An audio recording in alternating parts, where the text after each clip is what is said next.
জয় জয়তে আজি এই কাৰ্যসূচী সফল কৰাৰ নিমিত্তে উপস্থিত সমূহ ৰাইজলৈ মই ভাৰত চৰকাৰৰ পোৰ্ট শ্বিপিং ৱাটাৰৱেজ মন্ত্ৰালয়ৰ তৰফৰ পৰা আন্তৰিক কৃতজ্ঞতা আৰু শ্ৰদ্ধা জ্ঞাপন কৰিছোঁ।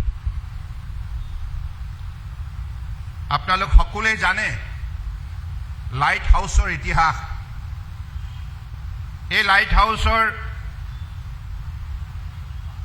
যেটো শক্তিশালী ইতিহাস আছে, এই ইতিহাসটোৱে আমাক বাৰম্বাৰ এই কথা সোঁৱৰাই থাকে।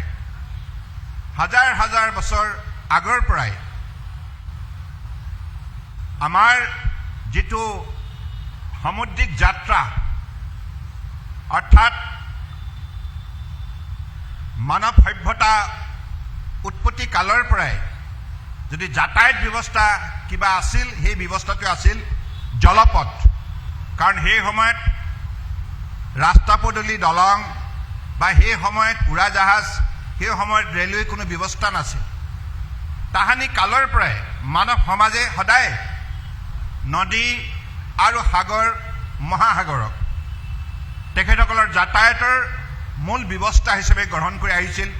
আৰু ইয়াৰ যোগেদি মানৱ সভ্যতাই বিভিন্ন শতিকাত নিজৰ শক্তি বৃদ্ধি কৰা কামত আত্মনিয়োগ কৰিছিল।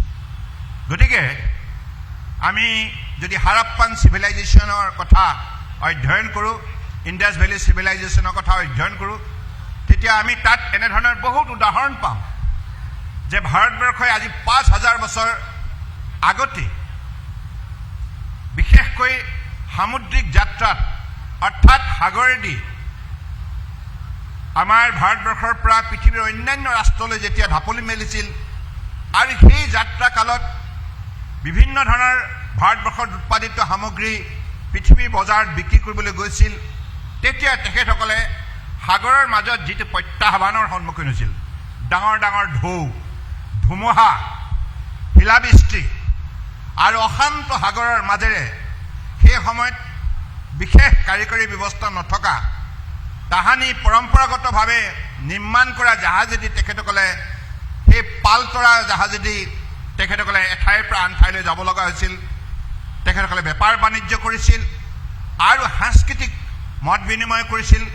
আধ্যাত্মিক দিশতো তেখেতসকলে ধৰ্ম প্ৰচাৰ কৰাৰ কাৰণে বিভিন্নগৰাকী ধৰ্মগুৰু এখন ৰাষ্ট্ৰৰ পৰা আন এখন ৰাষ্ট্ৰলৈ গৈছিল। এনেধৰণে পৃথিৱীৰ বুকুত মানৱ সমাজৰ মাজত আদান প্ৰদান, মিলাপ্ৰীতি, সমন্বয় গঢ় লৈ উঠিছিল বিভিন্ন শতিকাত। গতিকে আজিৰ তাৰিখত আপোনালোকে শুনি ভাল পাব, পৃথিৱীৰ বুকুত হয়তো আজি আমি সেইটো স্থানত নাই।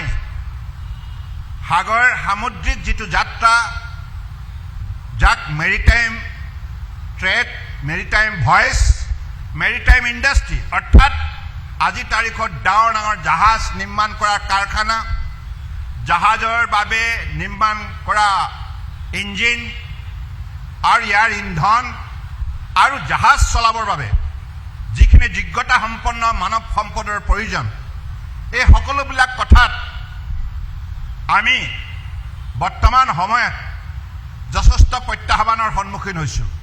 কাৰণ আজি একবিংশ শতিকাত আমি এই প্ৰতিযোগিতাৰ পৃথিৱীত আৰু বিজ্ঞানৰ প্ৰযুক্তিৰ প্ৰভাৱত মানৱ সমাজ বিশেষভাৱে প্ৰভাৱান্বিত।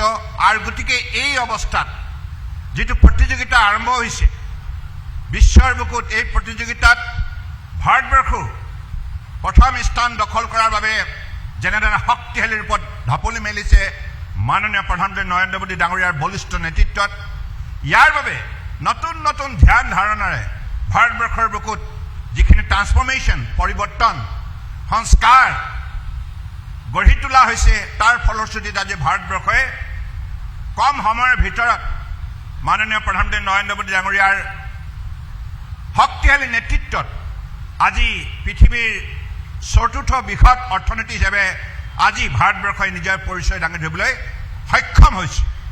4th largest economy in the world. আমি ইয়াতে ক্ষান্ত নাথাকোঁ। মাননীয় প্ৰধানমন্ত্ৰী ডাঙৰীয়াই কৈছে যে আগন্তুক 2029 ভিতৰত পৃথিৱীৰ তৃতীয় সৰ্ববৃহৎ অৰ্থনীতি হিচাপে ভাৰতবৰ্ষই নিজৰ পৰিচয় দাঙি ধৰিব। 2029 বেছি দিন নাই, আজি 2026 আৰু 3 বছৰ পাছত আমাৰ সন্মুখত কেৱল 2খন ৰাষ্ট্ৰ থাকিব। থাকিব আমেৰিকা আৰু চীন, আমাৰ পাছত থাকিবলৈ বাধ্য হ'ব জাপান, জাৰ্মানী ইত্যাদি ইত্যাদি ৰাষ্ট্ৰ। কাৰণ সেইধৰণে আজি উন্নয়নৰ যাত্ৰাক ক্ষিপ্ৰ গতিত শক্তি প্ৰদান কৰা হৈছে আৰু বিভিন্ন কৰ্মক্ষেত্ৰত আপোনালোকে দেখিছে নতুন নতুন ধ্যান ধাৰণাৰে শক্তিশালী পদক্ষেপ গ্ৰহণ কৰা হৈছে।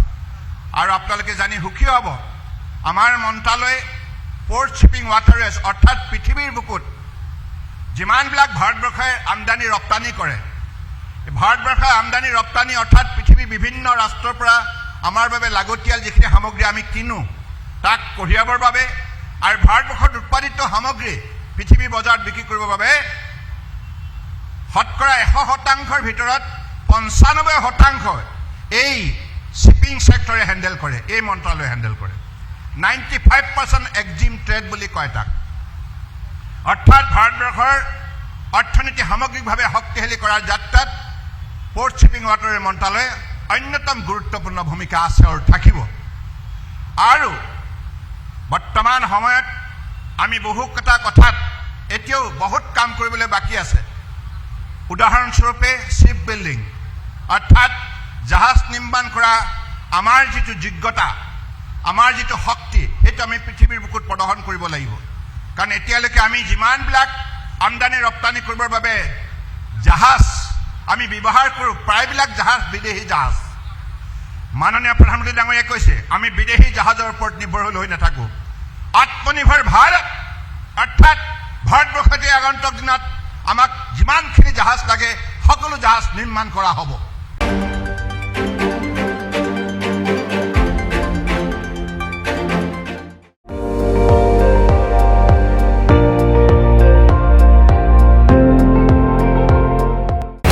আপুনি চাই আছে ND24, সৰ্বশ্ৰেষ্ঠ নহয় সৰ্বোত্তমৰ দৌৰা।